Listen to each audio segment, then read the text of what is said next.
Fry అండి. చూడండి ఈజీగా ఇలా చేసుకోవచ్చు. అన్ని ఇంగ్రీడియంట్స్ ఉండాలని లేదు, మన దగ్గర ఉన్న వాటితోనే మనం చేసుకోగలగాలి. సూపర్గా వచ్చింది.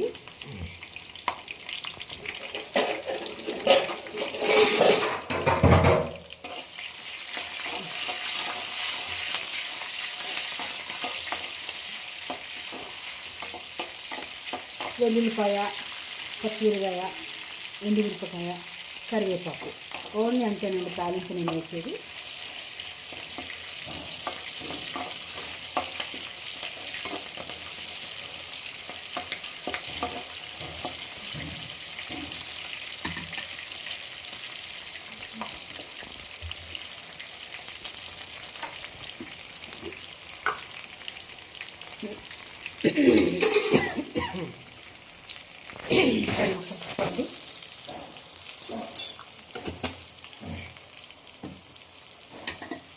పసుపు వేసుకొని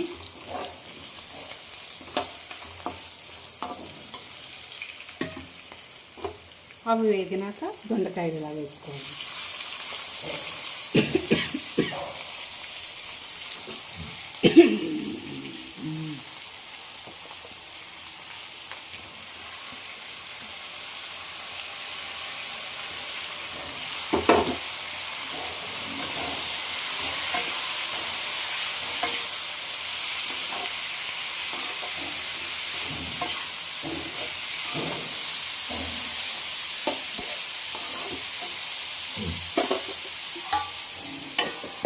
మూత పెట్టి కలుపుకుంటూ ఉండాలండి.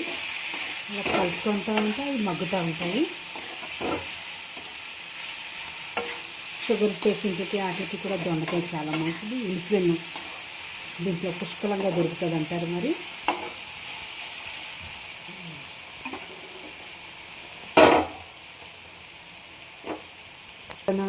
నూనెలో వేసాం కదా వెల్లుల్లి, ఇప్పుడు పచ్చి వెల్లుల్లి కొంచెం వేసుకోవాలండి.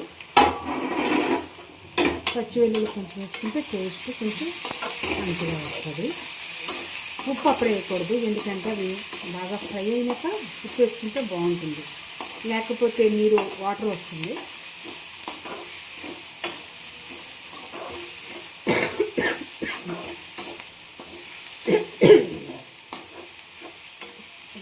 ఏం వేయకుండా వేసుకుంటే చాలా బాగుంటుందండి దొండకాయ.